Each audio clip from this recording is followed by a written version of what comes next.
na mga pinklawan-dilawan na mga 'yan? Pinatahimik ba sila, ginipit ba sila? Hindi. Si Dilima lang kasi umamin naman sa tsumupchup siya ng buto, 'di ba? At saka involved siya doon sa bilibid, 'di ba? Umamin naman ng mga hayop na mga 'yun, eh. Well, mga kababayan, only one life to live in this world. You have to enjoy life like me. But these bangags, hindi sila makontento sa mga ninakaw nila, nag-e-enjoy sila sa mga orgy nila, nag-e-enjoy sila sa pulburo na pagnanakaw nila at the expense of you people, 'di ba? Filipino people like you. Kaluluoy talaga, kawawa talaga kayo dito sa laban natin. Sabi ko nga, kung tutuusin, ano pa ba ang mga yinayaw-yaw ni Maharlika? Wala naman ako diyan, my home is here, 'di ba? I can enjoy life. Kahit nagpabaon-baon lang kami ni Spokes, pabaon-baon lang, paluto-luto lang. Pero itong mga putang inang 'to, hindi pa sila satisfied sa billions of money na ninakaw nila. Pero maganda naman ang development ngayon kasi naglalaglagan ang mga hayop, 'di ba? Eto si Escudero, ayun, nililitis na siya diyan sa Sandigan Bayan at, ano 'yun, ah yung whole departure order nila pangalan nito, ni Maynard Ngo. Alam mo si Maynard Ngo, sabihin ko nga sa inyo, yan nga marami yan, maraming alam yan. Maynard Ngo, okey, na-implicate naman yung pangalan niyan diyan sa flood control pala si Chis Escudero. Ngayon, ang gagawin mo Maynard Ngo, ilabas mo yung mga video, yung CCTV. Nandiya-diyan yan sa'yo. Nasa The Court yan. Nakita mo mga pompyangan, tsoktsakan, yung mga orgy-han, ilabas mo. Ilabas mo laban sa mga kalaban, 'di ba? You have to be organic. Like Inday, organic sa pakikipaglaban, organic yung alindog. Hindi yung nagpipipilit 'tong mga putang inang 'to, mga maletas kongresistas, ang pinagtatanggol yung mga batang namatay, hindi mga bata, yung mga NPA namatay na may sa Negros 19, 'di ba? Nakita niyo pinagtatanggol, mga researchers daw ito, mga UP, ano daw, students, chu-chu-chu-chu. Mga kababayan, ulitin ko, kung ikaw ay matinong estudyante, UP, PUP, kahit saang eskwelahan, mga kababayan, bakit ka nasa bundok? 'Di ba? Anong nire-research mo sa bundok? Ano ka doon, nagpaitot-itot sa mga NPA ka? Nag-itot-itot din naman yang mga yan, sa totoo lang. Ay naku. Anyway, look at the NBI now, okey? Ang sinasabi na, tinitingnan namin na itong ginawa ni Vice President Sara na death threat kay Bangag, kay Marcos Jr. na nag-hire ng assassins para ipagurgur daw si Bangag. Old story na 'yan. Unang-una, hindi death threat 'yan, naipaliwanag na 'yan ng mga magagaling na abogado. At kahit hindi tayo magaling na abogado, kahit ako meron akong pinagbilinan, na oras na gurgurin ako ng mga kalaban, gurgurin niyo rin ang mga kipay nila at ang kanilang mga juto. Juto lang ang walang latay. Right? Sabi ni Director si Claire Esperet. Papunta tayo mamaya kay Claire Esperet. Alam mo naman, favorite mo yan, Derek. Claire Esperet, yan yung binubuhay nila. Tinitignan namin, pinanood namin ang 2 hours na press con. Ganyan, no, it's not, yeah, it's press con. Doon sa Zoom, remember that? Nandoon si Maui. Kami ni Maui yung nagtanong doon, eh, si Maui din ako. Kaya end up sa ganong anong tawag diyan, ganong mga sagot. Pero gano'n pa man, mga kababayan, binubuhay nila kasi wala na silang maibato, hindi umupik si Madriaga. Ito, hindi umipik ang kanilang 6 billion na panira kay Day Sara dahil ang daming magagaling na accountant na nagpaliwanag. Kasi akala nila, mga palangga, na kapag naglabas sila ng statement na kasinungalingan, tayong mga nagsusuporta kay Day Sara, gaganito tayo. Ay, hindi na ako supporter kay Sara kasi ganito, kasi ganyan, kasi da. So ngayon, ang kanilang narrative ngayon, mga supporters ni Sara, ayan, nagising na. Mga ganyan, di ba? Ganyan yung kanilang narrative. Okay? Kaya eto, hindi umepekto si Madriaga, hindi umepekto si Piatos, lahat ng mga kaputahan nila, hindi umepekto itong 6 billion chuchu na to. Ano, balik sila sa death threat. Na sinasabi ni Inday na kapag pinatay ang sabi ni Inday, di ba, ang konteksto doon, kapag pinatay ako, mayroon na akong inatasan, ma'am. Okay? Na ipaghihiganti ako. Yun yung konteksto. Hindi naman sinabi ni Inday Sara, "Hindi, nakaplano na ako, ganyan, gugurgurin ko yung mga" kahit ako, 'di ba gano'n tayo mga naghahabilin tayo, okey? Tulad kayo naghahabilin kayo, 'pag natsugi ako, yung mga kayamanan ko, 'di ba, mga gano'n. It's the same thing. 'Pag namatay ako, ipaghiganti niyo ako sa mga demonyo. It's the same thing na kapag namatay ako, si ganito, si ganyan, si gano'n, 'wag mo bibigyan ng mana. 'Di ba, 'pag namatay ka. But, you know, puwedeng magbago 'yan, mag-change ka ng mind, 'di ba? Puwede ka mag-change ng mind kasi hindi ka pala mamamatay. So, later on you change your mind ta's nagbigay ka naman ng pera dun sa taong ayaw mo. It's the same thing na sinabi ko, sinabi ni Inday at sinabi ko, may ganyan din ako bago pa 'yan si Inday ganyan si Inday na 'pag may pinatay siya ganito, ganyan, ganyan. Ako meron na akong ganyan, okey? Meron na akong ganyan na 'pag ginurgur ako ng kalaban, ubusin niyo, ubusin mo ang lahi ng mga putang inang 'yan. 'Di ba, ng kalaban. Eh, bakit ka papatayin nang wala kang kalaban-laban? Like ako, death threat galing kay Bangag, gumastos pa nag-fabricate, nag-ano pa sila, what do you call it, ayos pa sila ng mga documents, you know, para makapagpadala ng mga assassins dito, may mga mercenaries sa mga putang inang 'yan. Only Maharlika 'yun, Maharlika lang ang kalaban nila. Nakalagay yan sa FBI, reported yan, ni-report ko yang putang inang death threat nila sa akin. How much more yung Vice President? Matagal na, 'di ba, na gustong patayin ni Bangag, ng Bangag administration si Inday Sara. Lalo na si Lisa Tanas, yang demonyong 'yan. Kung sila man ang magurgur, dapat, you know, yung tao ang gugurgur sa kanila through death penalty. Or sabi ko nga, balik tayo sa Stone Age. Kulang ang bilyon-bilyong bato para sa kanila, buhay nila. Diba sabi ko, buong lahat ng angkan ng mga yan dapat burahin sa lipunan sa kanilang what? Pagnanakaw. Now, punta na naman tayo sa BFF ko, Zaldi ko, shout out. Okay. Uy, nanonood daw si Sunny Walker. Hi, Sunny Walker. You take care there, darling. Ayan yung kaibigan ko si Sunny Walker ngayon nasa coffee shop. Ayan, si Mia Pochi nandiyan din. Ngayon, eto ganito ang mga eksena natin, mga kababayan. Death threat. Okay? Now, si Tara-Tara. Lahat sila palpak. Bangag, sabi ni Bangag, nahuli na si Zaldico. Balik tayo kay Zaldico na naman. Tapos ngayon pinaglalaruan nila yung words na hindi naman yan, yung nahuli is hindi naman ibig sabihin na aresto. Putang inang tong mga to, itong hayop na mahirap talaga magtanggol, 'di ba? Pagbayad ang pagkatao mo, Clarissa, Kulasa, Tara-Tara. Ha? Eclair Esperet. Okay, unang-una mag-aral ka ng proper pronunciation. 'Di ba? Mag-aral ka, bumalik ka sa school. Okay? Dahil napaka-bobo mo. Hindi mo naman kailangan maging perfect ba? Perfect. Pero yung simpleng salitang spirit, okay? Hindi mo mabigas in English ng spirit, spirit. Spirit, ang alpot. 'Di ba, bumalik ka dahil nuknukan ka ng kasinungalingan. Harap-harapan ng kasinungalingan mong hinayupak ka, 'di ba? Oh, magkano ilang maleta ba ang nabigay sa'yo? At harapan nagmumukha ka ng tanga, hindi mo mukha ka talagang tanga. Ito talaga si Clarissa Castro mukhang tanga. Mukhang hindi mo tatanga-tanga talaga. Anong sabi niya dito? Okay, ang sabi dito ng Julolis. Alright, ito.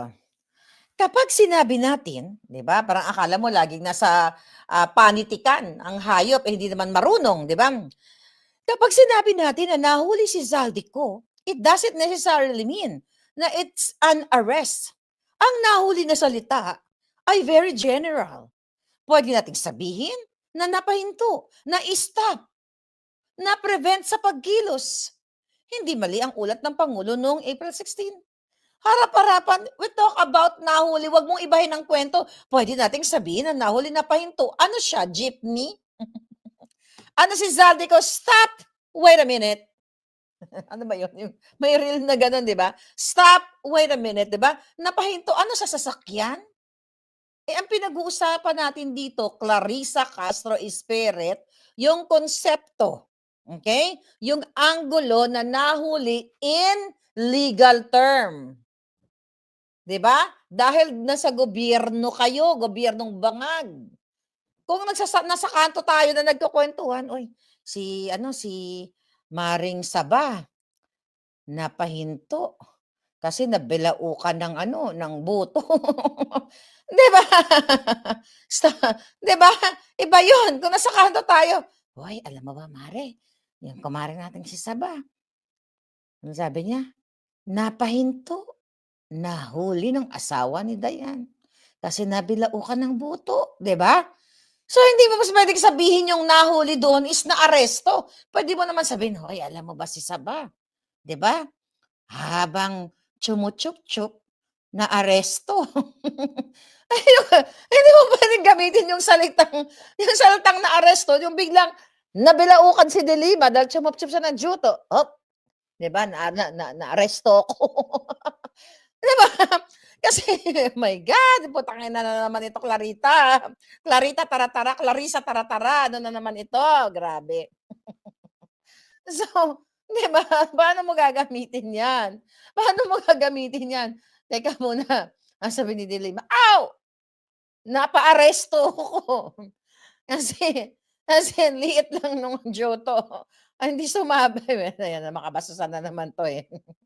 Anyway, hindi daw puwedeng sabihin, okey, very general daw yung napahinto, 'di ba? Na-stop. Tanginan 'to, maka-ano lang, maka alangan naman, at kunyari nahuli si Saldico, "Saldico, napahinto ng pulis." 'Di ba, napahinto ng pulis, na-stop, oh my God. Well, mga kababayan, obvious na ang kaputahan ni Castro, right? Aga Chong and Sunny Boy, 'di ba, mga fake news peddler talaga sila, kung makakalusot. Pero alam mo ang hirap kung ako ang ganyan. Kaya nga ako hindi ko kiniring ipagtanggol 'tong mga bangag na ito, eh. Hindi ko keri yung magbumukha ka ng tanga. Alam mo na yung sinusuportahan mo adik, magnanakaw, ipipilit mo pa rin, 'di ba? I had a chance na magkaroon ng mali-maleta, 'di ba, para ipagtanggol lang yung mga itim na esperet ng mga bangag. Pero as early as July, nagsalita na si Maharlika, hindi ko ininda ang inyong mga mura sa akin, 'di ba? Kaya ako ay napa-stop, napa-stop sa pagsuporta sa mga bangag. O hindi, ako ay napa-aresto, napa-aresto sa mga ano ng mga bangag. So, mga kababayan, ito isang kasinungalingan, isang kadyutahan. Kaya ngayon, wala na talaga silang maibato sa mga Duterte, wala silang maibato sa mga alindog natin, kasi hindi nila tayo kaya. And when you're happy, lalabas talaga yan. Kapag nasa maniwala kayo sa akin. Alam niyo ba, kwento ko ulit, lahat ng naapi sa akin, patay na. Sa nasusunod na sila, hindi, joke lang. Hindi. Lahat ng mga naang-api sa akin, kinarma na. Kaya huwag kayong mang-aapi, lalo na sa akin kasi kakarmahin talaga kayo. Ako naniniwala ako sa karma, totoo 'yun. Wala pa akong laban na hindi ko naipanalo sa buhay ko, right? Kahit sa mga boys. Wala naman ng mga boys, andiyan lang naman 'yan sila, 'di ba? Alright, back in the day, oh yes, Joey Gregorio, bonjour! Alright, Duterte lang ang pinakamalakas, sabi ni Oshero Changs.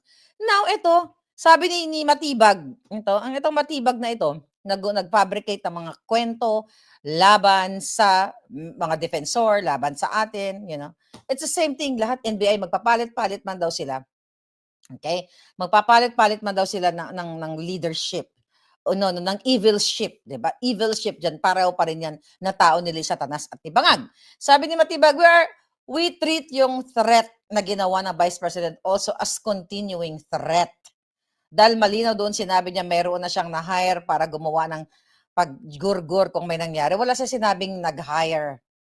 Kaya mo tinitwist nila yung word. Na kahit balikan niyo, walang sinabi si Inday na nag-hire na ako. Iba yung nag-hire na may pagbinilinan ako. Ako binilinan ko yung, basta may binilinan ako. Hinire ko ba siya? Ni isang ni isang piso wala akong binayad. Okay? Hindi mo kailangan magbayad sa taong nagmamahal sa'yo, 'di ba? Sweetheart, Baka naman, 'di ba? Parang si De Lima, yung juto ni Bangag, 'di ba, jutulin. Para wala ng kaligayahan ang mga jutang Jenimes. Okay, mga bangag yan, eh. Anyway, sabi ni Matibag, sa investigation kasi hindi pa natin nahanap at na-identify kung sino yung kanyang kinausap para sa pagsasagawa ng sinasabi nating krimen. Wala ito. Lahat ito puro walang hiyaan, puro kasinungalingan, bitter, hindi nila kayang talunin, okay? Hindi nila kayang talunin ang taong nagsasabi ng katotohanan. Kaya ang ginagawa ni Bangag, now, dahil bagsak siya sa tambayan. Nandun, sili Satanas, na mukhang ampalayang kuritot. Hanap nga tayo para may comedy tayo sa comedy session. Okay, nasaan na ba yung hinayupak na yon? May nakita akong pangit. Oh my God. It's so swangit. Okay, etong hayop na ito. Oh, ayan, oh. Ito yung nagpatuslok siya ng formalin. Nagpatuslok ng formalin. Ayan, nagpatuslok ng formalin ang gaga, oh. 'Di ba? Nandoon sa Roa City. Kamuda sa kapis, mga kapis noon. Gintagaan na kamubugas, pulo ka kilo. Naghatag sa inyo 10 kilograms sa buong, what do you call it, sa 500 katao. Okay? Nanghatag ng bugas na sa mga katigulangan, mga kaluluoy, mga kawawa natin. 'Di ba? Yan ay pangloloko na naman. Okay? After 10 kilograms, tatay, nanay, toto, nini, inday. Okay? Kling-kling, klong-klong, nong-nong, tanan-tanan kamuda. Okay? After binigyan kayo ng 10 kilograms na bugas, tapos ginamit kayo sa picture, sa optics ni Satanas. Asan na ba yung optics ng hayop na yon? Ginamit kayo. So, anong next attraction ninyo? Okay? Ito. Ayan, gumamit na naman sila, oh. Bangag at Satanas, distribution ng bigas sa kapis. Ayan, oh. Yan yung, grabe ang editing ng mga putang ina, di ba? Oh, edit kung edit. Oh. Pero mukha pa rin demonyo. Wala nang paglalagyan. Okay. 10 kilograms na bigas. Nabigay sa report nila 500 katao or 500 families. Ilang milyon ang Pilipino? Hindi yan ang kailangan ninyo. Then ginamit kayo sa optics. Baka nga may cut pa yung kung sino man dyan, yung inatasan ni Bangag. 'Di ba? Hiwitan na lang tani sa mga kapiston. O damo, malaga pang hiwit sa kapis. Sige balabi. 'Di ba? So, 10 kilograms per person or per family. Then, ang sabi ng Bangag, ng ni Clarissa Taratara, walang spirit, ang hayop, ay, ang Pangulo po natin ay abalang-abala. 'Di ba? Ang abala-abala po sa kanyang trabaho. Nandoon po ngayon siya sa kapis, lumilipad-lipad. 'Di ba? Kasama ang First Lady na magnanakaw, First Lady na addictus. Sila po ay namimigay ng 10 kilong bigas. 'Di ba? Ganon kaputan, 10 kilo bigas. Yan pa ang gusto nyong larawan. Nabigyan kayo ng bigas hangga't after yung 10 kilos na bigas, 3 na nakadlaw nasa ingin nyo, 1 week, maglugaw-lugaw kayo ng sahog asin. Then after that, wala na. You need jobs. Trabaho, trabaho, trabaho. Livelihood program dapat ang idinala ni Bangag dyan. Dapat ang dinala ng hayop na Satanas dyan, kaalaman kung paano kayo maging self-sufficient sa inyong buhay. Sana nagdala sa dyan, kapis, let's say for example, nasaan lugar yon? Kunyari, malapit sa mga dagat-dagat dyan na may isda-isda. Tinuruan kayo kung paano mag-deboning, binigyan kayo ng puhunan, zero interest, o bigay sa iyo ng gobyerno, di ba? Sa magkano na yung kilo ng bigas? Kung 20 pesos per kilo na bigas na bukbukin ang ginahatag sa inyo, di ba? Magkano lang yan? 200 pesos.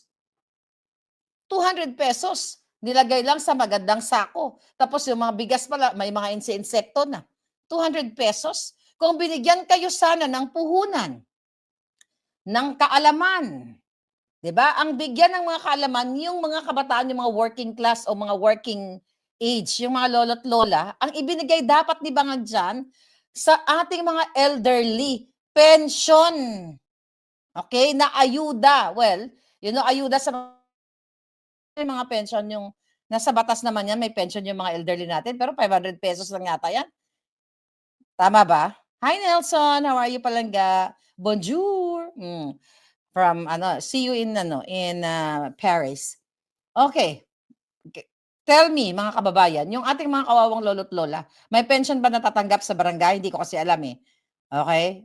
Anyway, so yung mga elderly, ang ginagawa dapat ng mga maletas kongresistas na yan, imbis na mamolitika every minuto, habang yung mga hayop na yan, dapat sila ay nagbabalangkas ng mga batas ng ating mga elderly, lalo sa mga probinsya, mga kaluluoy, kawawa talaga yan. Bibigyan ng mga yung mga tinatawag na home for the aged. Okay? 'Di ba? Yung tinatawag nila na mga like magkaroon ng mga home care para sa ating mga lolo't lola. Yan dapat ang binibigay ni Bangag. Hindi yung papakita, pabibitbitin niya pa yung mga matatanda, uugod-ugod na nga. Pabibitbitin ng, asan na ba yun? Pabibitbitin ng 10 kilong bigas. Di ba? Tapos yung mga kaputahan ni Satanas, o kunyari, yung mga optics na yan eh. Kunyari, concern, tingnan mo ang demonyo. Kunyari, concern sa bata na naka-wheelchair. Di ba? Oo, may 500 daw isang month. Saan pupulutin yung 500?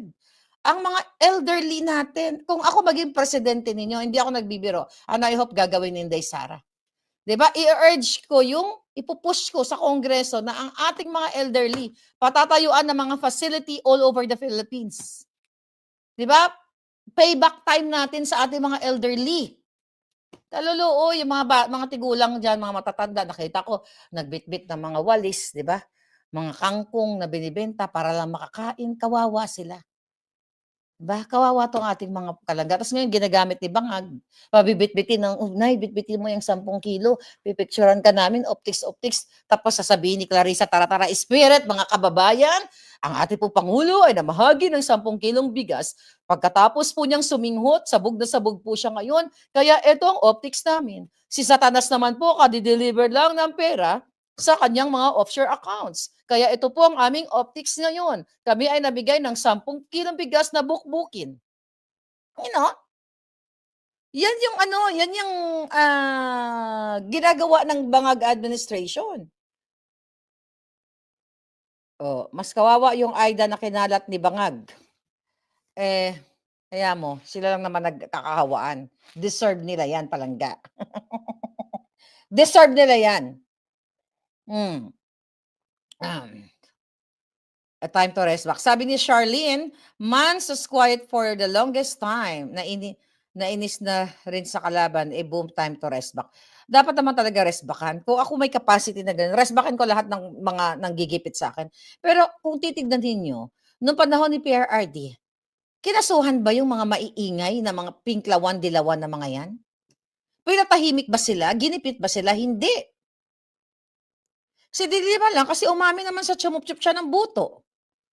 'Di ba? At saka involved siya doon sa bilibid, 'di ba? Umamin naman ng mga hayop na mga 'yun, eh. Well, mga kababayan, only one life to live in this world. You have to enjoy life like me. But these bangags, hindi sila makontento sa mga ninakaw nila. Nag-e-enjoy sila sa mga orgy nila. Nag-e-enjoy sila sa pulburo na pagnanakaw nila at the expense of you people. 'Di ba? Filipino people like you.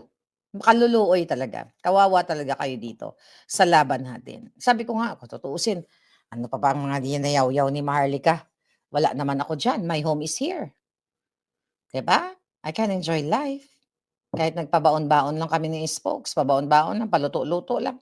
Pero itong mga putang inang 'to, hindi pa sila satisfied sa billions of money na ninakaw nila. Pero maganda naman ang development ngayon kasi naglalaglagan ang mga hayop, 'di ba? Eto si Escudero, ayun, nililitis na siya diyan sa Sandigan Bayan at, ano 'yun, ah, yung whole departure order nila pangalan nito, ni Maynard Ngo. Alam mo si Maynard Ngo, sabihin ko nga sa inyo, yan nga marami yan, maraming alam yan. Maynard Ngo, okay, na-implicate naman yung pangalan niyan diyan sa flood control policy Chief Escudero. Ngayon, Ang gagawin mo Maynard 'no, ilabas mo yung mga video, yung CCTV.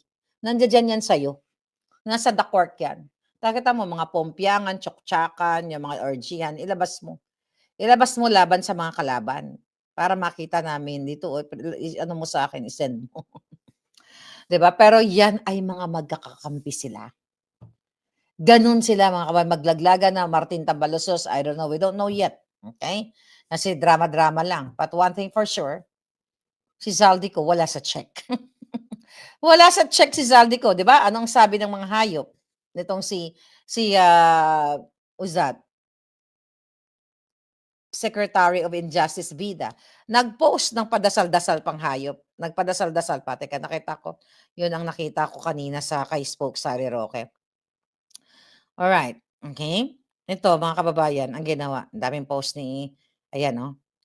Justice Secretary Frederick Vida attends the Sunday Mass at the Church of Our Lady Victorious and the Infant Jesus of Prague in Czech Republic. Says, I always pray for everything that's good for our country. Ulul! Ayan, no? Yan, no? Ayan, no? O, kita mo? Nagpadasal-dasal. Diba? Anong kaputahan yung optics-optics na yan? Yes, Casey, thank you for your coffee treat. 'Di ba? Junket nga 'yan, kaya tama si Spoke Sari Roque, plain and simple, junket, lakwatsa la mierda, at the expense of people's money. Excuse me, thank you, Casey. Mga kababayan, 1,000,000% wala po si Zaldico sa Prague at hindi siya na-stop. Hindi siya na-aresto. Kaya naman, itong ginagawa ng mga hayop na 'to, junket, paglustay sa pera ng bayan, padasal-dasal pa ang putang ina, 'di ba? Alam na alam ng taong bayan na pumunta kayo diyaan ng walang katuturan. May DFA tayo, meron tayong konsuladong hayop na 'yan, tapos nandiyan kayo na ganyan-ganyan. Nagpaano-ano ka, nagpapakalat ka ng kasinungalingan na dadamputin niyo si Zaldico at sinabi na ng expert from Prague na 'pag ginawa niyo 'yan, that is kidnapping. What do you expect mga darling? Sanay na sanay talaga mangidnap ang bangag administration. 'Di ba? Dahil inuna nilang kinidnap si Pangulong Duterte. Ako gusto rin kidnapin. 'Di ba? Ang sabi sa akin ng dating NBI Director Santiago, "Wag kang ano Marlica, pag puno na ang salop, dapat nang kalusin. Wag mo nga ano porket nasa Amerika ka, pupuntahan ka namin, ganyan, ganyan." Ganyan manakot sila, ang mga hayop na 'yan. Ipapadukot ka. Well, 'di ba? Kaya sa laban ng buhay, una-unahan lang.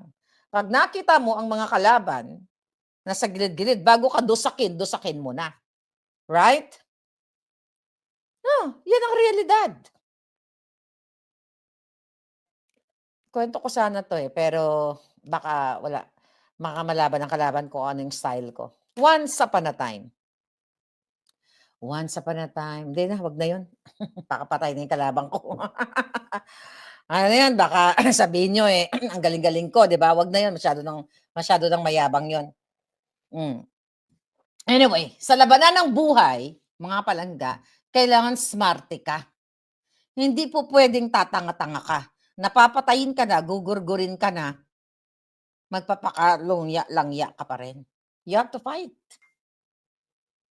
Sabi ni Victoria, isa na lang bang Facebook page 'no, 3 ang Facebook ko palangga, ayan, oh. Oh, ayan. Boljack TV ang ating YouTube, mag-follow na kayo sa ating YouTube channel, ayan, Boldiakan. Okay, ito Boljack TV. Maharlika Travel and News. The reason why we have 3 Facebook accounts kasi ginugurgur tayo, okay? Naka-shadow ban kasi yung ating Boljakan. Okay, mga hayop 'yan, eh. Shadow ban 'yan mga palangga dahil yan si Lee Satanas ang mga hayop na 'yan, kaya nasa Maharlikan Travel and News tayo. Kaya 'di ba marami tayong buhay. 'Pag hindi tayo nakikita sa kabila, lipat naman tayo sa kabila. But you have to follow, Boldiak, Boldiak, okay, sa ating YouTube. Now what, tawat? Here we go. Oh, ano pa mga kadyutahan ang ginawa nila? Okay, wait.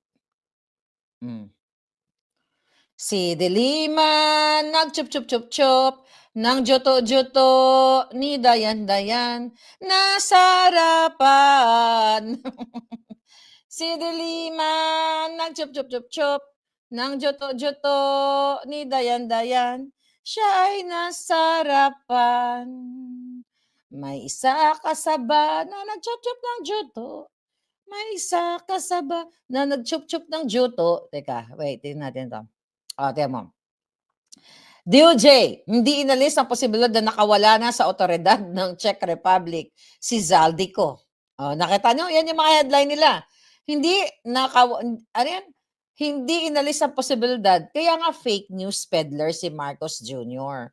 Fake na fake. Tapos ngayon, gusto tayong huntingin ng mga vloggers. Dapat nga, ngayon, by now, dapat si Bangag Jr. ay may kaso na nakakulong na dapat yan. Kung wala siyang immunity. Okay? By now, dapat nga, pag ang bitay parusa sa pagpapakalat ng fake news, dapat gorgor na talagang tuluyan na si Bangag. Alright? Dahil patuloy kayo, dahil hirapan sa buhay ninyo, ayan, kaya yung mga maletas kongresistas, imbis na ipagtanggol ang karapatan ninyo na pinagnanakawan ng mga bangag, mas pinagtatanggol ni Saba yung mga nagorgor sa Negros na mga rebelde na nag-aaklas sa gobyernong bangag. Well, pangkalahatan. Okay? Actually, hindi naman sila nag-aaklas sa gobyernong bangag sa gobyerno. Walang direksyon ng kanilang pag-aaklas. Kasi kung talagang ito si De Lima na kinakampihan niya, ito mga nag-aaklas at kumpara talaga sila sa taong bayan, dapat ang pag-aklas nila laban sa mga adik at saka mga kawatan. Kaso ganyan lang sila, in preparation lang yung mga adik-adik na ay mga NPA na yan, 'di ba? Just in case na maging presidente na si Inday Sara, okay? A-active na naman yung mga yan tuluyan na gagawa naman sila ng kwento laban sa mga Duterte. Pero ngayon, okay, yung mga maletas kongresistas, yung nasa Committee in Justice, mga kababayan, ay kakampiyan ni Bangag. Sa akin tol, isa ako sa Banateros Vloggers tol eh. Oo nga, isa sa mga Banateros vloggers. Kasi 'di ba Banateros Brothers, kami yon. Sila Banateros Vloggers. Yan, ayun, alam nyo na kasi fake news daw ako eh. May nag-comment kasi sa video natin tol, fake news daw ako. AI lang yung kasama mo, hindi yan si Jay Guevara, sabi nga nun. Yan kitang-kita nyo yun Yan ang Banateros, walang inuurungan. Pag tama palakpakan, pag mali ay babanatan. Yan ang Banateros, boses ng ordinaryo Pilipino. Banateros ay walang makakaawan, walang inuurungan. Banateros